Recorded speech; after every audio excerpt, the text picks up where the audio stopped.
Bien, bueno, bienvenidos a todos. Muchas gracias por participar hoy en este seminario, Diseño Sísmico basado en el desempeño. Como comentaba Daniela, entonces, yo soy profesor del Departamento de Ingeniería Estructural y Geotécnica.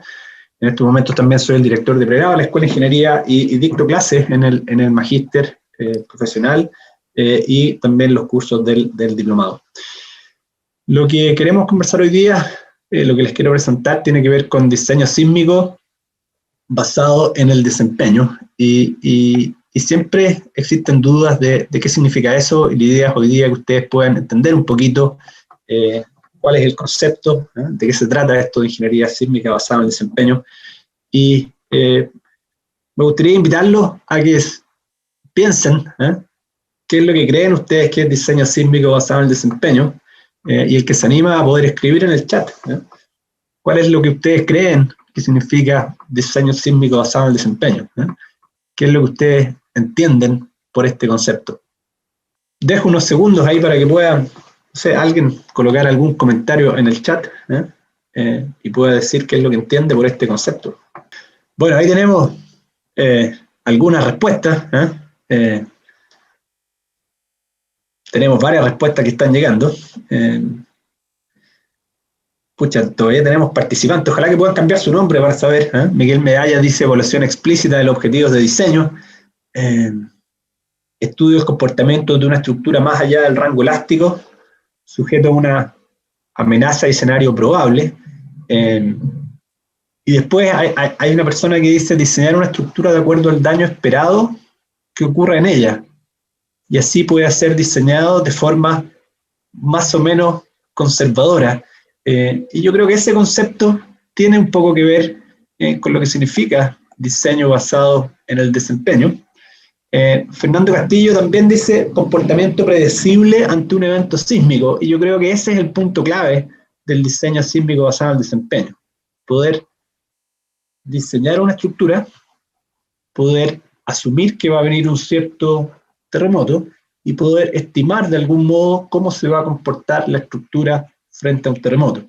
Yo creo que ese es el concepto más correcto. Entonces, ¿en qué consiste? ¿En qué consiste el diseño basado en el desempeño? Déjenme ver aquí. Consiste en diseñar estructuras evaluando explícitamente el comportamiento que tendrán ante un escenario sísmico. O sea, tengo una estructura, hago un cierto diseño, viene un cierto terremoto, y el ingeniero o ingeniera calculista, ¿no es cierto?, diseñador, puede estimar qué es lo que cómo se va a comportar esa estructura frente a un terremoto. Entonces, la ingeniería sísmica basada en el desempeño, o también diseño sísmico basado en el desempeño, puede considerar también no solo el tema del comportamiento durante un evento, también al momento de diseñar una estructura considerando esto, también puede tener consideraciones al momento de la construcción, se puede asumir un cierto monitoreo y puede también considerar condiciones de mantenimiento al momento de diseñar. Entonces, ¿la clave cuál es? La clave es considerar el desempeño ante distintos escenarios. Entonces, acá tenemos una imagen del PEAR, del Pacific Earthquake Engineering Research Institute, que muestra ahí una estructura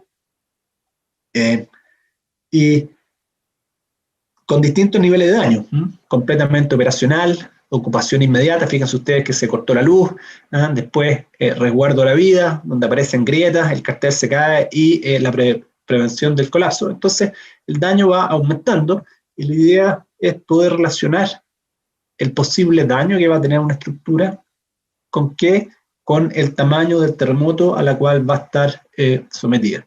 Entonces esa es la gracia del diseño sísmico basado en el desempeño, de tratar de hacer esa relación entre el nivel del terremoto y el daño esperado que va a tener. Entonces, han habido documentos recientes, estos son algunos de los documentos recientes que se han escrito en el marco del diseño basado en el desempeño, y déjenme poner acá. Y esos documentos son, uno muy conocido, el ASCE 41 en Estados Unidos, que es un documento para evaluar dice Seismic Evaluation y Retrofit, es para evaluar y reforzar edificios existentes. Después está el documento de Los Ángeles, que es el segundo, para diseñar edificios altos en Los Ángeles. Después está el TBI, que es el documento del PIE para diseñar edificios de altura. Y también en Chile, el Achicina generó un documento que se llama Diseño Sísmico basado en el desempeño, y este procedimiento se hizo como un diseño alternativo a las normas convencionales, que es la NSH 433. Entonces, estos documentos están orientados principalmente a evaluar estructuras existentes, más que diseñar una estructura de cero. Diseñar una estructura de cero considerando el desempeño es muy complejo. En realidad es mucho más fácil hacer un diseño convencional, tener la estructura, saber cuál es la armadura, saber los tamaños de los elementos, y después que la estructura está diseñada, poder evaluar el desempeño de una cierta, siguiendo un cierto procedimiento.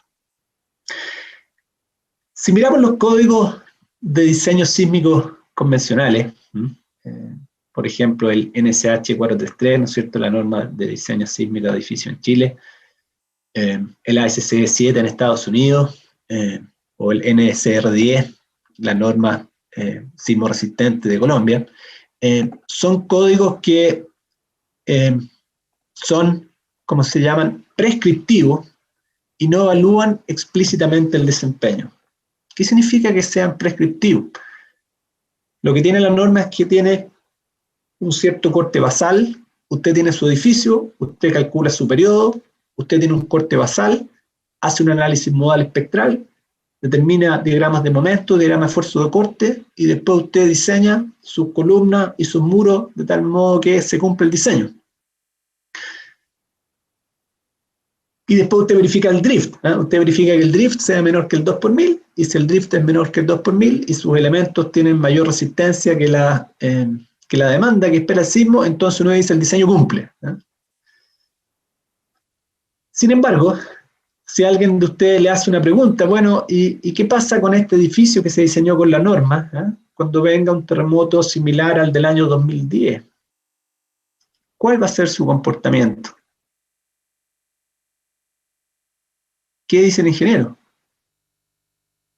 ¿Cuál va a ser el comportamiento? Yo pesqué, tenía mi edificio, 20 pisos, seguí la norma, obtuve mi diagrama de momento, dibujé las curvas de interacción de mis muros, verifiqué que los puntos de las combinaciones de carga estén dentro de la curva de interacción, verifiqué el corte, cumple.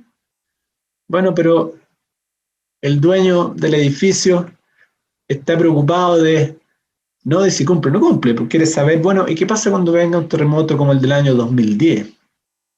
¿Qué es lo que le va a pasar al edificio? ¿Qué es lo que dice un ingeniero normal, digamos? Lo que le va a decir es, no sé lo que le va a pasar. Porque nunca evaluó lo que le va a pasar, pero lo único que hizo fue seguir la norma, seguir la norma. Y la norma sí tiene implícitamente escondido el desempeño, implícitamente. ¿Por qué? ¿Qué es lo que dice la norma?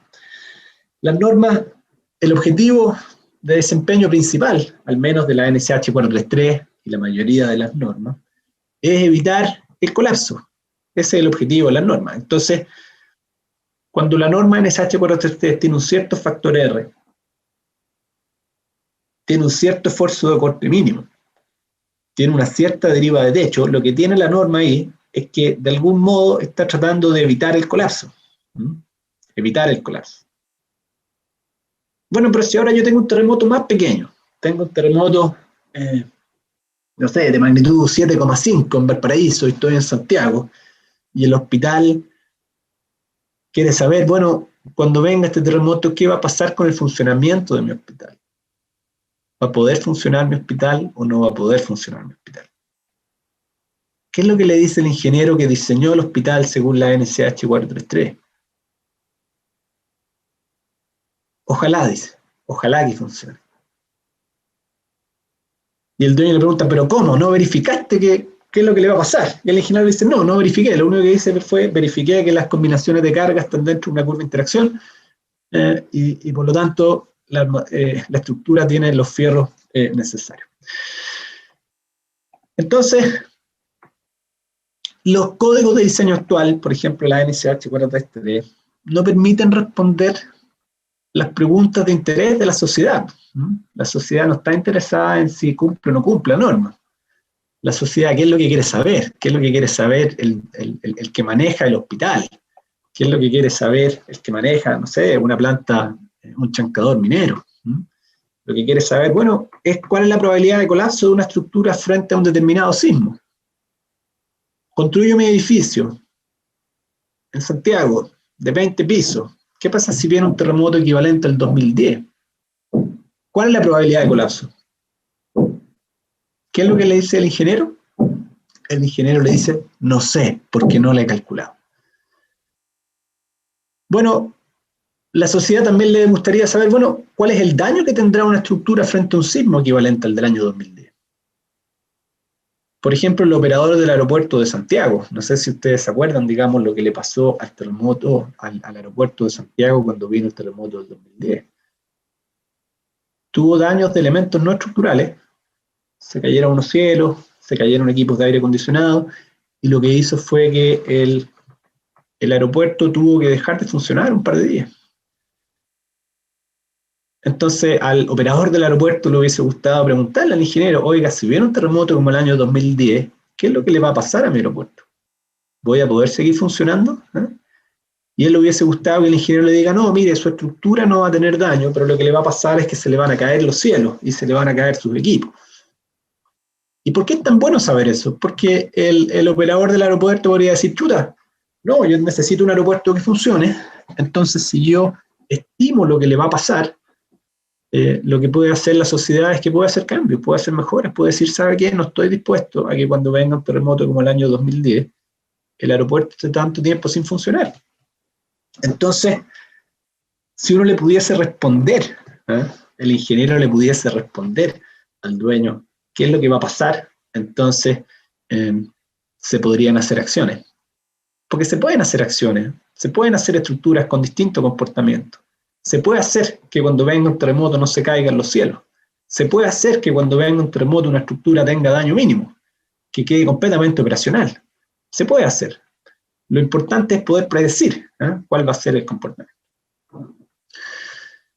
Otra pregunta importante, fíjense la última ahí. ¿Cuál será el costo de reparación para un sismo de magnitud 6, por ejemplo?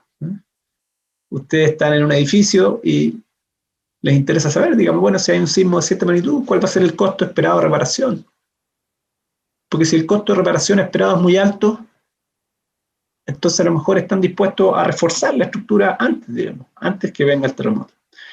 Y son preguntas muy interesantes. Hoy tenemos muchos edificios que están construidos y podría ser interesante estimar cuál es la probabilidad de colapso, cuál es el costo de reparación de un terremoto de cierta magnitud, porque la sociedad podría tomar decisiones, podría decir, chuta, este costo es muy alto, la probabilidad de que este edificio tengamos que evacuarlo es muy alta, entonces puede ser que la sociedad esté dispuesta a invertir en un refuerzo, en una modificación estructural, de modo que tenga un mejor desempeño.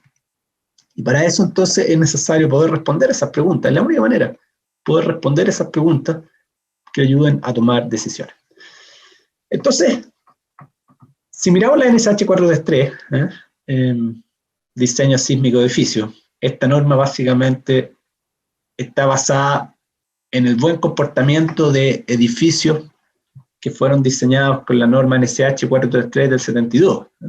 Después del terremoto del año 60, se trabajó, se hizo la norma del 72, los edificios tuvieron un comportamiento en el año 85, y ahí lo que se hizo fue ajustar los factores R, el espectro, etc.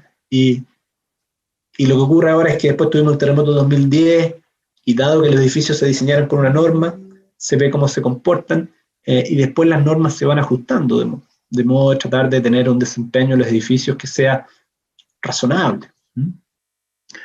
La norma es muy simple, esta considera análisis elástico-estático, análisis modal espectral, son las dos opciones que tiene, y el terremoto lo define con un mapa de amenaza sísmica. divide el país en tres. La costa 0,4G, 0,3G, 0,2G. Pero muy interesante, no define la probabilidad de ocurrencia. La NSH 433 no dice que el espectro que está dibujado en la norma, qué tipo de terremoto representa. No dice si representa un terremoto cada 500 años, cada 50 años o cada 2500 años. No lo dice. ¿Qué es lo que hace la norma? Lo que hace la norma propone un espectro con una cierta forma. ¿Y cómo obtuvo ese espectro? Bueno, lo obtuvo de mediciones que se hicieron para el terremoto del año 1985. Obtuvo una forma, un espectro. Y dijeron, bueno, diseñemos con este espectro y multipliquemos por un factor de 1,4 la combinación de carga, porque para poder aumentar el tamaño del terremoto. Pero lo que no está hecho, lo que no tiene la norma, es decir explícitamente cuál es la probabilidad de ocurrencia de ese terremoto. O sea, es un terremoto que ocurre cada cuánto tiempo. Eso no está escrito en la norma. Si bien la NSH 2369 lo tiene por ahí escrito, eso no está basado en un estudio de amenaza sísmica. No hay una referencia que diga cuáles fueron los supuestos usados para estimar ese espectro. Eso no está hecho. Hay ciertos estudios de amenaza sísmica que se han hecho, pero esos estudios no están incorporados en las normas, y el espectro que tenemos hoy en la NSH 433 entonces no representa un sismo que tiene una cierta probabilidad de ocurrencia, sino que representa un sismo que se vio en el 1985, se comparó con el 2010, y en base a eso se ajustaron espectros para distintos tipos de suelo. Entonces se definen tipos de suelo, y muy importante entonces es que la norma, aquí uno dice, mire, sí define el desempeño. Está escrito, qué es lo que la norma le gustaría. La norma dice, mire, ojalá que las estructuras resistan sin daño, movimiento de intensidad moderada. Lo interesante es que, ¿qué significa intensidad moderada? ¿Qué significa? No sabemos, la norma no lo define. ¿Quién lo define? Chuta, no sé, el juez. Cuando hay un juicio, cuando usted es metido en un juicio, porque hubo un daño en un edificio donde alguien puede decir que hubo una intensidad moderada, entonces, claro, no está definido lo que es intensidad moderada. Y eso es bueno y es malo. Es bueno para los ingenieros, a lo mejor, que cuando hay un juicio pueden argumentar ahí con el juez, digamos, si el sismo es o no de intensidad moderada, pero lo malo es que no está definido. A uno le gustaría que estas cosas estuvieran definidas. La norma también dice que limiten daño en elementos no estructurales de mediana intensidad, y aunque presenten daño, evite el colapso. Evite el colapso para sismos de intensidad excepcionalmente severa. Esto es lo que dice la norma NSH 433. Y cuando ustedes diseñan un edificio y el dueño les pregunta qué es lo que le va a pasar a mi edificio cuando venga un sismo, ustedes le deberían decir, mire, yo diseñé de acuerdo a la NSH 433, por lo tanto el comportamiento esperado es este. Este es el comportamiento esperado. Pero si el dueño le pregunta, bueno, ¿y usted verificó el comportamiento? Usted le tiene que decir, no, no lo he verificado. Lo único que hice fue cumplir con la norma. Y lo que se hace en la norma, bueno, la norma se ha ido ajustando en el tiempo.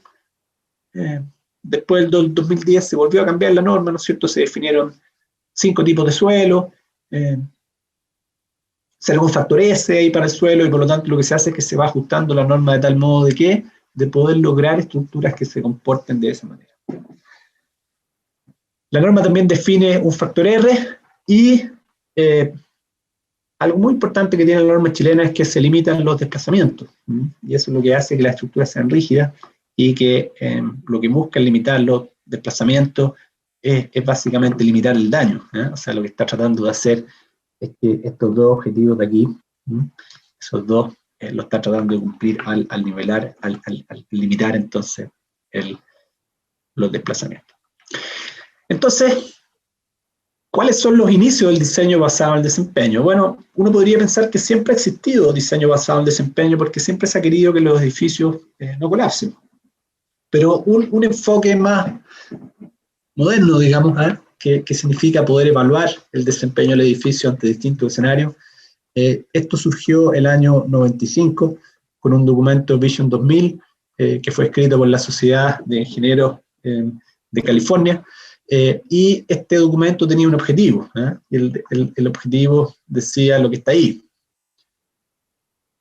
desarrollar un framework. Un framework significa un procedimiento, un mecanismo, un algoritmo que haga ¿qué cosa?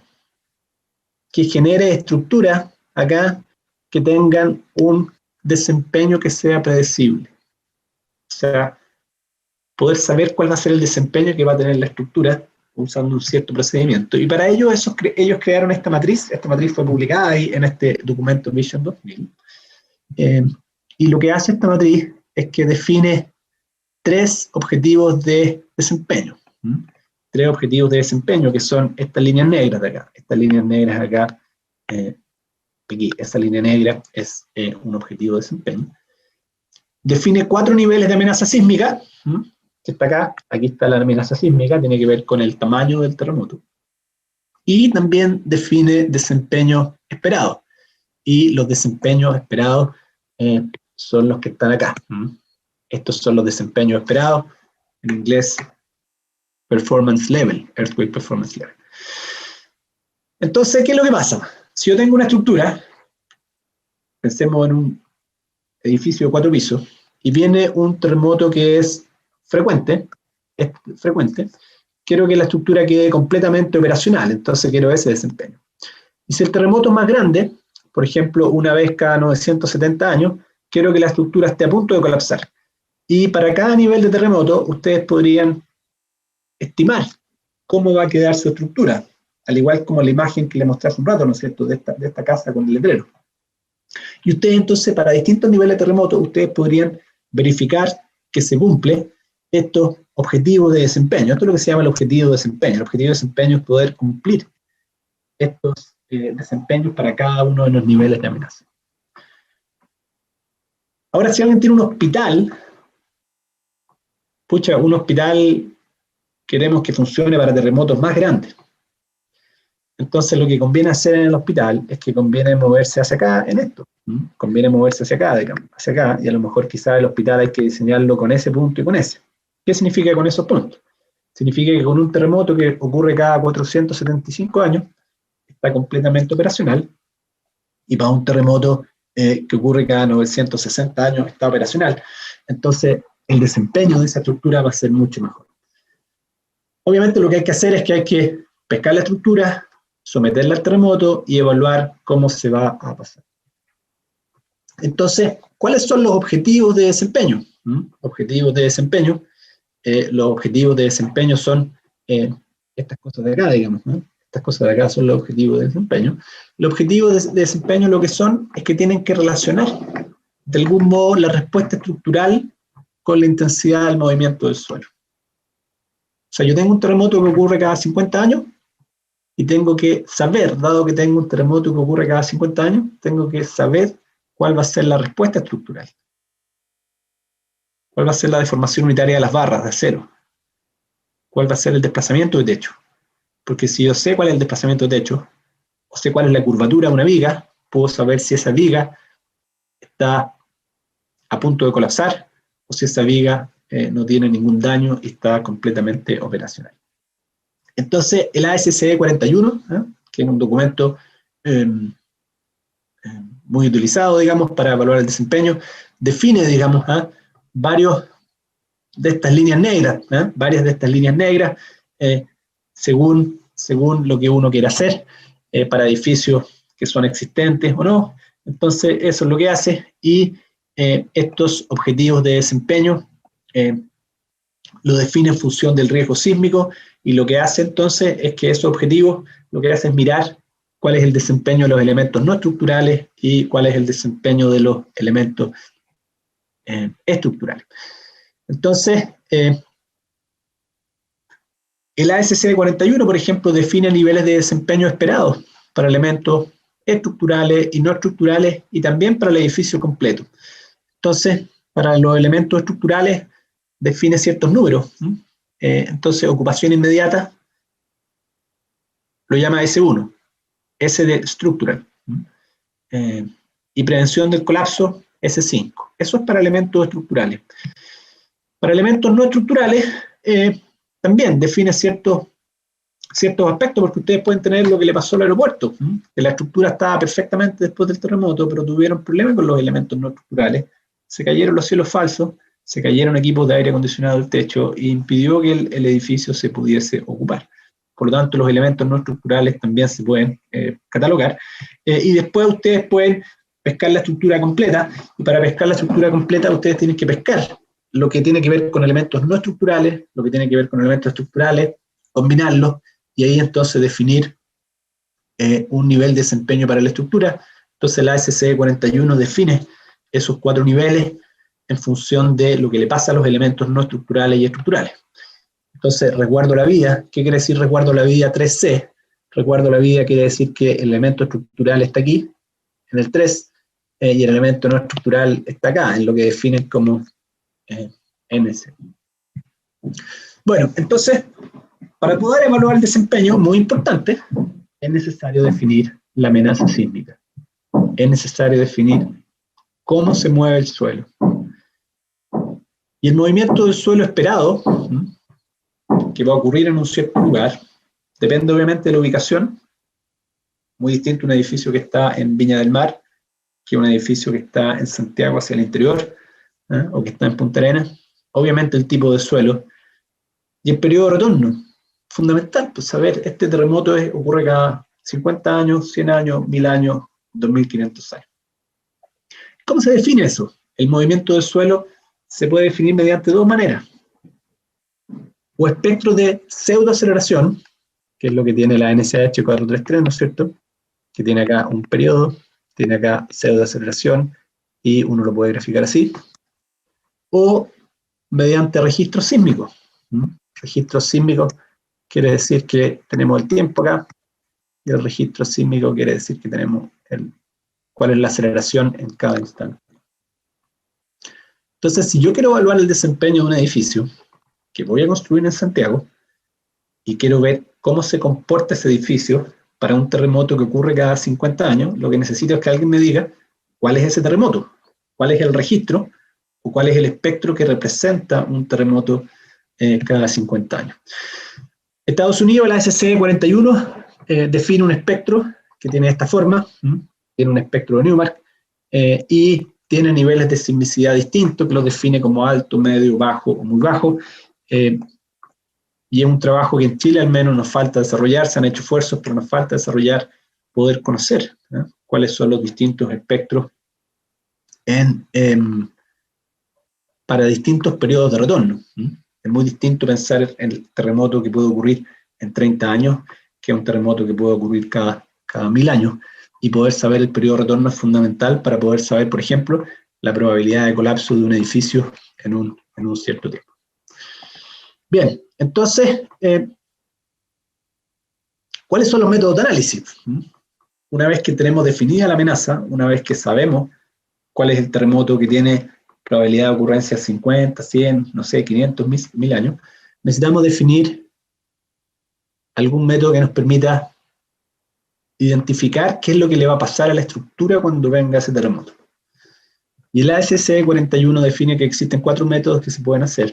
El primero se llama análisis elástico estático, o Linear Static Analysis, que consiste básicamente en someter a la estructura fuerzas laterales equivalentes. Esto es un análisis elástico que la mayoría de ustedes debería saber.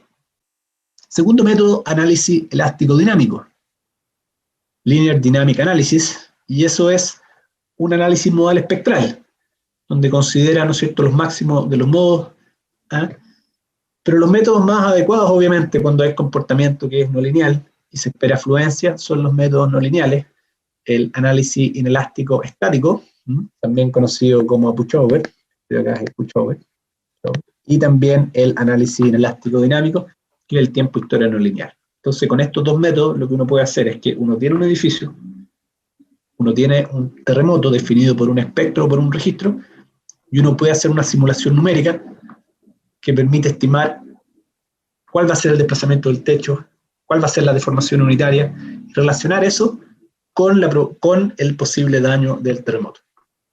Y en eso consiste entonces los procedimientos para evaluar el desempeño. Entonces, los métodos elásticos se pueden usar solo en algunos casos, y por lo tanto los métodos que uno debería usar para evaluar el desempeño son principalmente estos dos de acá abajo. Esos son los más adecuados, el pushover y el análisis de tiempo historiano lineal. El ASCE 41 tiene ciertas restricciones, cuándo se puede ocupar uno, cuándo se puede ocupar el otro. Entonces, ¿cuáles son los requisitos? Tengo un edificio, lo construí, conozco su armadura, conozco su tamaño de las columnas, de las vigas, y quiero ver cómo se va a comportar ese edificio para un cierto terremoto. Lo que tengo que saber es que tengo que saber el registro. Si conozco el registro, puedo hacer un tiempo historia, o si no, podría hacer un pushover, que es otra manera. Y para eso entonces necesito usar un modelo computacional, un modelo computacional que puede ser 3D o 2D, 2D solamente si la estructura tiene cierta regularidad y puedo analizar la estructura en 2D, pero si hay torsión es necesario ser 3D. Bueno, y aparecen varias recomendaciones acá en el ASCE 41. Hay que considerar, dice, la torsión accidental, hay componentes que se clasifican como primarios y secundarios, es necesario definir rigidez y resistencia a los elementos. Después hay que modelar el suelo de alguna forma, que puede ser rígido, flexible, con resortes, va a depender del tamaño del suelo. Hay que definir un amortiguamiento, y también es necesario, dice, considerar el efecto P delta. Entonces, tiene unas ciertas recomendaciones de cómo hacer ese análisis sísmico. Y si queremos simular un edificio que tiene columnas, vigas y muros, claro, un muro o una columna necesitamos simularla, uno siempre hace en análisis estructural elementos que tienen dos nodos, que son los elementos tipo frame, tipo marco, o también elementos finitos. Bueno, podemos simular entonces una columna, una viga, un muro, usando elementos de plasticidad concentrada. Son elementos que son lineales elásticos, son elementos de dos nodos donde la plasticidad se concentra en el borde. Tenemos elementos de plasticidad distribuida, o más conocidos como elementos tipo fibra. Estos son elementos que tienen relaciones momento-curvatura que va cambiando a lo largo del elemento. Esto es algo que vemos en el curso de análisis no lineal de estructuras, digamos, del magíster y del diplomado. Y la otra opción es elementos finitos, que son elementos de 4 nodos, 8 nodos, etcétera, que uno podría analizar. Entonces, si uno quiere hacer un modelo de un edificio y quiere identificar cómo se va a comportar este edificio frente a un sismo, entonces lo que hay que hacer es que hay que incorporar estos elementos no lineales y hay que someter el edificio a un terremoto o a un pushover. Eso es lo que hay que hacer. Los modelos más comunes son los de plasticidad concentrada. El programa SAP 2000, que a lo mejor varios de ustedes conocen, el elemento se llama Frame with Hinges. Uno le coloca esta rótula con una cierta capacidad y lo que hace es que la viga tiene un momento y cuando llega el momento plástico entonces se empieza a producir una no linealidad. Y eso se llama Frame with Hinges. Hay que utilizar unas combinaciones de carga. Entonces, primero le coloca la carga gravitacional y después que está la carga gravitacional, después uno puede hacer un análisis tiempo-historia o un pushover. Entonces, si uno piensa en un análisis inelástico estático, lo que se conoce como pushover, lo que hay que hacer entonces es que aquí está una estructura, un edificio. Este edificio, lo que consiste el pushover es someterla a un patrón de fuerzas laterales. Aquí está, este patrón de fuerza. Y empezar a empujar la estructura.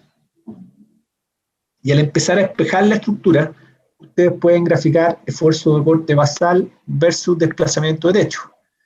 Y van a empezar a obtener su curva.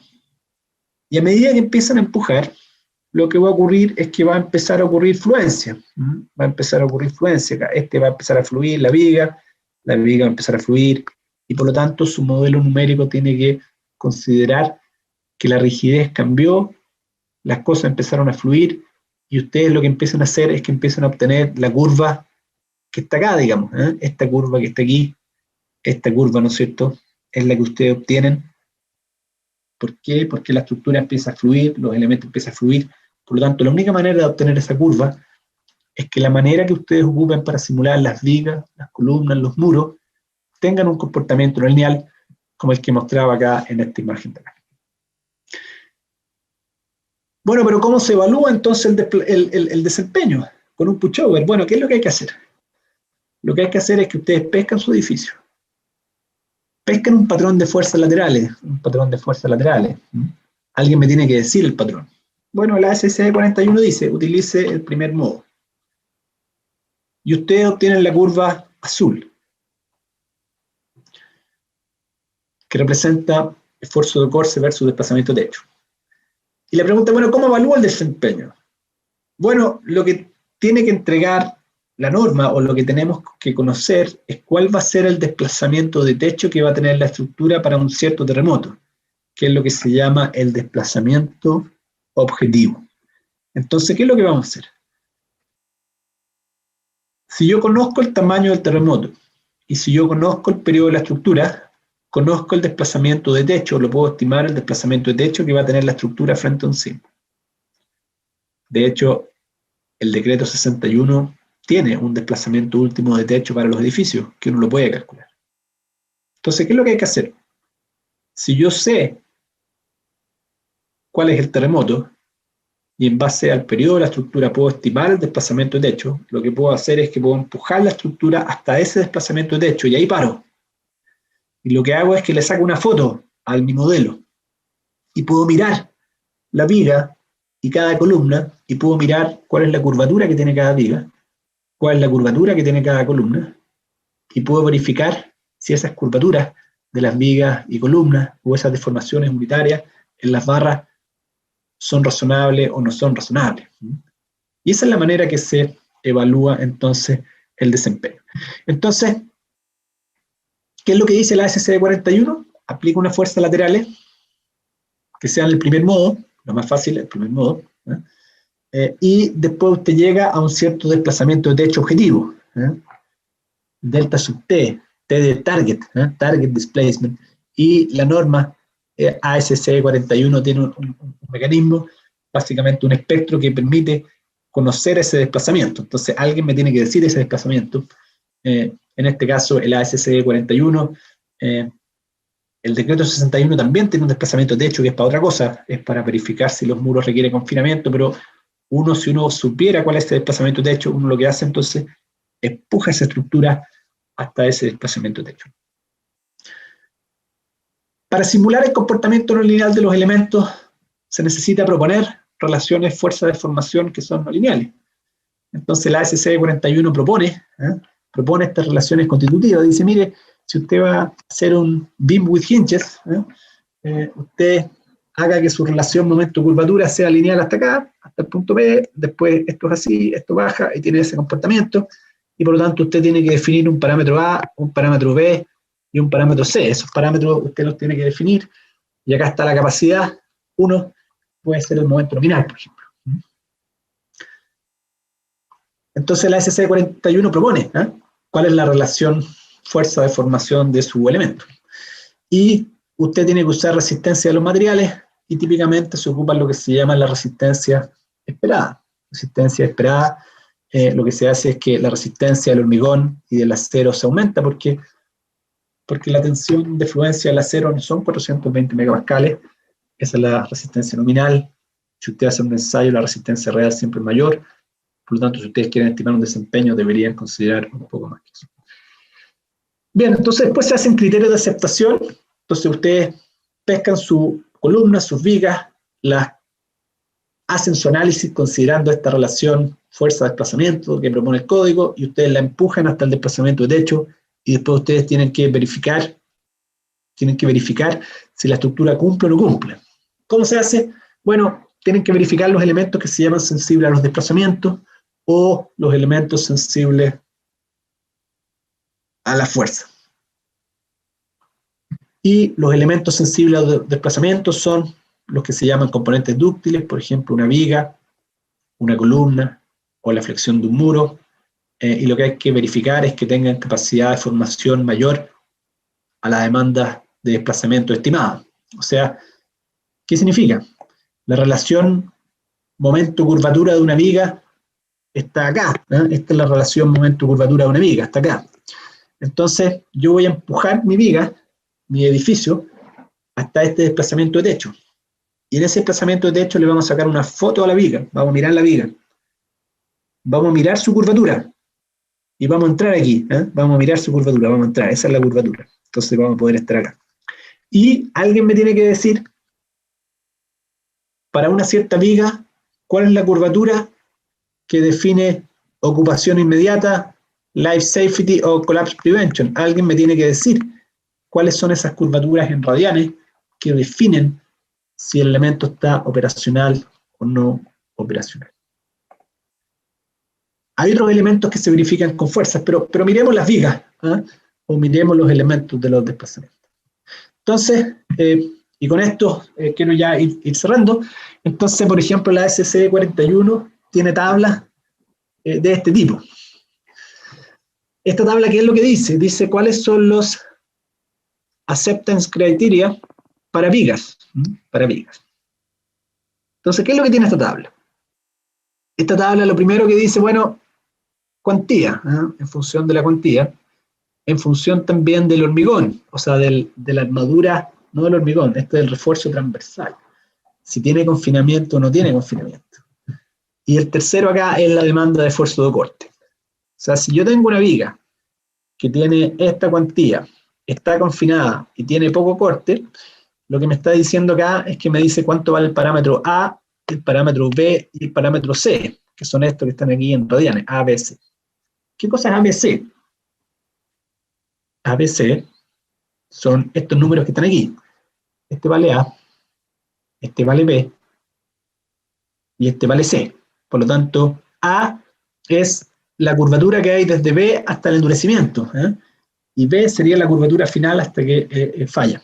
Entonces, si yo conozco mi viga, conozco la armadura y el corte, hay ensayos experimentales que dicen, bueno, ¿cuál es la relación? ¿Cuánto vale esa curvatura A, B? Y con esa curvatura yo puedo, esa envolvente la puedo colocar en el modelo numérico. Y cuando la coloco en el modelo numérico, después empujo el edificio, paro en el desplazamiento de techo y después veo hasta qué curvatura llegué. Y lo que me está diciendo acá, estos son el criterio de aceptación. Me está diciendo los límites aquí. Los límites. 0,05 significa como, esto es como una deriva, o la rotación plástica de 5%. Entonces, si yo hago mi pushover y resulta que mi viga se me deformó 0,03, quiere decir que si se formó 0,03, quiere decir que es mayor que 0,025, menor que 0,05. Entonces uno diría, bueno, esta viga pasó el límite de life safety, pero está antes de collapse prevention, por lo tanto esta viga no va a colapsar. Y uno podría entonces estimar, a partir de esa curvatura que tiene la viga, uno podría estimar entonces cuál va a ser su desempeño. Y esto que está para vigas, también está para columnas, también está para muros, etc. Y por lo tanto uno puede verificar cuál es la curvatura que tiene la viga, la columna, y con eso uno lo puede comparar con estas tablas, ¿no es cierto?, que son recetas. Estas tablas son recetas que fueron creadas y uno podría entonces evaluar el desempeño. Entonces esta es una manera que permite poder evaluar el desempeño de una estructura, y esto se hace haciendo un análisis pushover o haciendo un análisis tiempo historia no lineal. Bueno, con eso entonces quería terminar.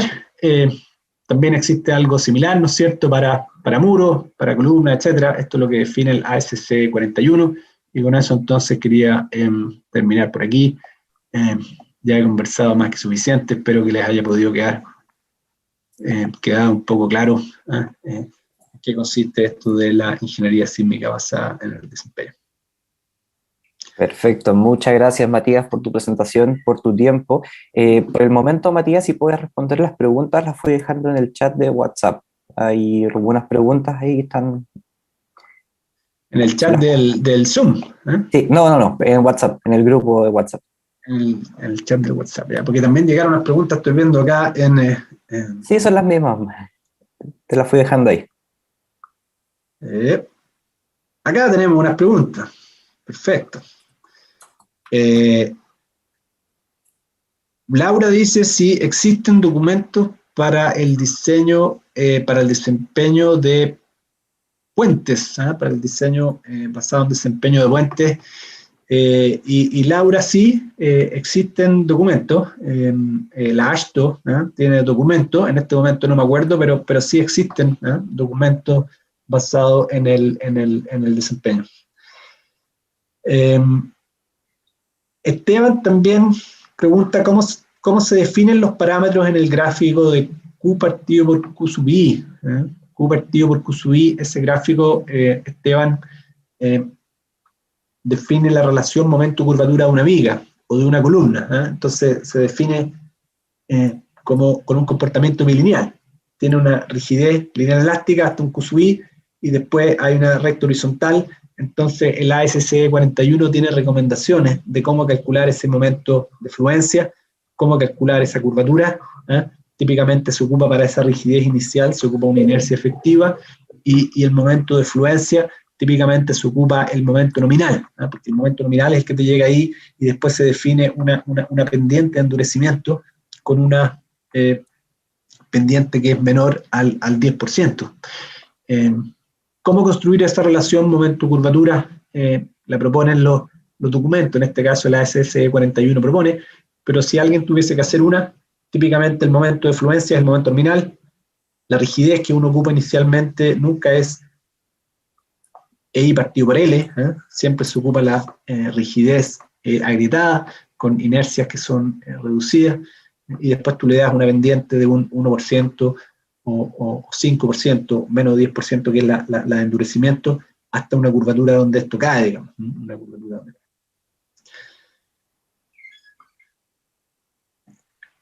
Me llegó otra pregunta acá. ¿Cómo verifico si los resultados que me arroja un software de elementos finitos son confiables? Chuta, esa pregunta sí que es difícil. Esa pregunta sí que es difícil. Los software entregan el resultado según el input que uno le agrega. Uno le puede colocar cualquier cosa al software y el software va a entregar cualquier cosa de vuelta. Por lo tanto, es complejo hacer análisis no lineal. Y lo que siempre conviene hacer primero es hacer un análisis lineal elástico. Al hacer un análisis lineal elástico, uno tiene una estimación de cuál es el comportamiento, cuáles son las demandas de esfuerzo, desplazamiento de techo que tiene la estructura, y después entonces incorporar el comportamiento no lineal y ver cómo cambia la estructura, y ver cuál es ese desempeño. Y al hacer esa comparación, entonces, te permite identificar si efectivamente los resultados que estás obteniendo son razonables. También hay que tener un poco de experiencia, hay que mirar otros estudios, hay que mirar, no sé, lo que ha salido en la literatura, porque tú puedes obtener ciertos resultados que tú no le crees, entonces es necesario poder identificar qué es lo que han obtenido otros, pero la recomendación mejor que podría hacer yo cuando uno hace un análisis no lineal es primero hacer un análisis lineal elástico, identificar cuáles son esas fuerzas, cuáles son esas demandas, y después incorporar el comportamiento no lineal y ver cómo eso va cambiando. ¿Qué otra cosa que tengo acá? Hartas preguntas, Daniel, han llegado aquí. John Ardila, conozco a John Ardila, muy bien. ¿Existen desventajas entre el análisis inelástico estático y el análisis inelástico dinámico? El análisis inelástico estático es el pushover. Y el análisis inelástico dinámico significa hacer un tiempo-historia no lineal. ¿Cómo se hacen esas cosas? Bueno, en el curso de diseño sismo-resistente lo explicamos, digamos, que tenemos ahí en el diplomado o en el magíster, cómo se hace un análisis pushover y cómo se hace un análisis tiempo-historia no lineal. Pero, ¿cuál es la desventaja del análisis tiempo-historia no lineal? Es que los tiempos de computación son altos, se demora bastante. Si tienen un modelo sofisticado con un modelo no lineal, se demora mucho en correr. Ese es el problema del análisis tiempo-historia no lineal. Y necesitan registros, entonces necesitan tener registros y necesitan demorarse mucho. Las ventajas del pushover es que es mucho más corto de hacer análisis. Ustedes empujan en una dirección, van viendo lo que le pasa a la estructura, pero tiene la desventaja es que no son capaces de capturar el comportamiento de los modos altos de vibrar, porque ustedes lo que hacen es que ustedes empujan la estructura según el modo fundamental, el modo 1, y por lo tanto estructuras que puedan tener comportamiento de los modos altos que sean relevantes, entonces ustedes no lo pueden capturar. Y por lo tanto, por eso el ASCE 41 recomienda análisis pushover solamente para algunas estructuras, pero algunas estructuras que tienen, por ejemplo, altura elevada, donde los modos altos de vibrar son relevantes, entonces en esos casos es fundamental hacer un análisis tiempo-historia no lineal. Julio Quintana pregunta, ¿qué combinación recomendaría para el cálculo del efecto P-delta? Bueno, el efecto P-delta, ¿qué significa? El efecto P-delta es que si yo tengo una columna que está sometida a una carga vertical y esta columna se corre hacia el lado, entonces esa carga vertical genera un momento en la base porque se desplazó horizontalmente. Eso es lo que se llama efecto P-delta o efecto de segundo orden, que es el momento que genera una carga axial dado que hay un desplazamiento lateral. ¿Qué es lo que hace eso? Eso hace que el momento en la base aumente. Por lo tanto, la estructura se deforma más. Si uno considera el análisis P-delta en un pushover, lo que hace es que el pushover cae más brusco, la estructura es más frágil, ¿eh? Porque para un cierto desplazamiento de techo los momentos son mayores, la columna se daña antes, se rompe, el edificio colapsa antes. Sin embargo, hay que tener en cuenta que el análisis, el efecto P-delta, empieza a ser relevante para desplazamientos de techo del orden del 1%, derivas de techo. Eso muestra en los estudios, digamos. Si yo tengo un análisis tiempo-historia no lineal o un pushover y los desplazamientos máximos son 1% del techo menos, entonces el efecto que tiene, el efecto P-delta de los resultados, son muy despreciables. Pero si tenemos una estructura más flexible que tiene un desplazamiento de más de 1%, 2, 3%, entonces el efecto P-delta es considerable y ahí es necesario entonces considerar el efecto P-delta para poder evaluar el desempeño. Y lo que ocurre cuando uno hace el efecto P-delta es que la estructura resiste menos y tiene menor capacidad de formación. La estructura alcanza momentos en las columnas antes a que si no consideran el efecto P-delta. Muy buena pregunta el efecto P-delta. En Chile, por ejemplo, el efecto P-delta es poco relevante para los edificios de muros, porque son edificios muy rígidos, que tienen desplazamiento de techo extremadamente bajos. Pero si usted tiene un edificio de pórtico, donde los desplazamientos son mayores, entonces el efecto P-delta usted lo tiene que considerar. Marcelo Rondanelli pregunta si es conveniente comenzar a diseñar por desempeño o se recomienda para nivel académico. Escucha, Marcelo, hoy en día se hacen muy pocos diseños por desempeño. La mayoría de los diseños que se hacen es siguiendo la norma convencional, NSH 433, por ejemplo, y se evalúa el desempeño solamente en estructuras que son relevantes, edificios, no sé, como la Torre Gran Costanera, ¿no es cierto? Esa se hizo evaluando el desempeño, o estructuras industriales que puedan tener un impacto relevante en la producción minera, por ejemplo. Entonces, a ti te interesa hacer un diseño basado en el desempeño, es algo más costoso, necesitan más horas de ingeniería, por lo tanto, el mandante tiene que estar dispuesto a evaluar, ¿no es cierto?, a poder evaluar el desempeño, porque no es llegar y hacerlo, sino que tú necesitas más tiempo. Yo soy de la teoría que cada vez vamos a ir haciendo más diseño basado en el desempeño. Hoy se hace solamente para estructuras emblemáticas, pero es algo que se va a ir haciendo cada vez más porque la sociedad está cada vez más exigente. La sociedad quiere saber cada vez más cuál va a ser el comportamiento que tiene la estructura y por lo tanto poder entender, ¿no es cierto?, cómo se hacen los diseños basados en el desempeño, en qué consisten, cuáles son los supuestos, etcétera. Entonces, es algo que tenemos que ir para allá. Matías Glasner, ¿cuáles son las principales incertidumbres asociadas a las metodologías de análisis y diseño? Chuta, muchísima incertidumbre, Matías. La primera incertidumbre, ¿cómo se mueve el suelo? Si el espectro de la norma, ¿qué representa? Un terremoto cada cuántos años. Y cuando tú pescas un registro de aceleraciones, ¿qué es lo que representa? Entonces, si tú quieres representar un terremoto que va a ocurrir cada 100 años, bueno, ¿cuál es ese registro? Ahí tienes una tremenda incertidumbre. Otra incertidumbre es el modelo numérico.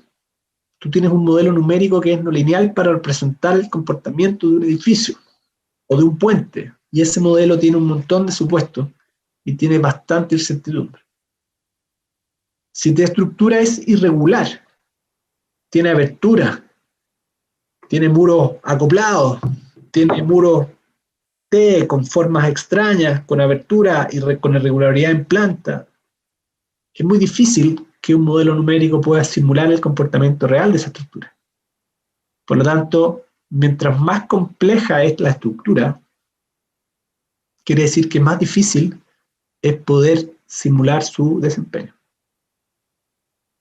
Mientras más simple, si son puras columnas, vigas, muy simples, entonces es más fácil poder tratar de estimar un desempeño. De hecho, hacen competencias de repente cuando hacen ensayos en mesa vibradora, y le dicen a todas las universidades y a las oficinas, oiga, trate de estimar cuál va a ser el desempeño, lo que se llaman estas pruebas ciegas de una columna. Siempre se genera mucha incertidumbre y es difícil predecir. Ahora, lo que sí permite el diseño basado en el desempeño es que si bien tú haces ciertos supuestos, que a lo mejor no son todos del válido y hay incertidumbre, tú sí te permite evaluar cambios. Tú puedes decir, bueno, ¿qué pasa si a este edificio le coloco aislación sísmica? ¿Cómo cambia su desempeño?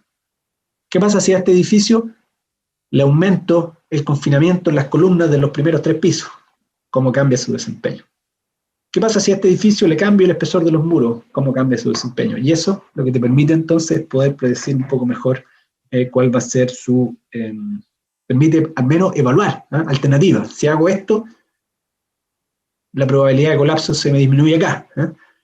Si hago esto, entonces el edificio cumple o no cumple. Entonces tienes la gracia de que tú puedes comparar distintas alternativas y tienes una herramienta numérica tangible para identificar cuál va a ser su desempeño y no un simplemente juicio, sino que acá alguien te puede preguntar y tú puedes decirle, mire, este edificio con estas características, un pushover para un desplazamiento de techo 1%, lo que va a ocurrir es que se me van a romper las vigas de los últimos 5 pisos, van a llegar a tal curvatura. Y tú puedes decir, perfecto, le coloco aislación sísmica, al colocar la aislación sísmica cambia el periodo, cambia las demandas, y tú puedes decir, mire, ahora hice lo mismo, pero resulta que las demandas de curvatura de las vigas son solamente el 40% de lo que lo tenía antes. Entonces eso es algo que tú puedes. Muy bien, me han llegado varias preguntas, pero estamos llegando a la hora aquí. Voy a responder la última pregunta de Darwin Cardemil, dice. ¿Se puede predecir el nivel de deterioro de un edificio ya construido en base a cómo se desempeña durante un sismo? Darwin, justamente, el diseño basado en el desempeño, o el análisis basado en el desempeño tiene ese objetivo. Tú tienes un edificio construido, tú conoces su armadura, tú conoces la resistencia al hormigón, y por lo tanto tú a ese edificio lo puedes simular un terremoto. Puedes someterlo a un análisis tiempo-estructural lineal o a un pushover.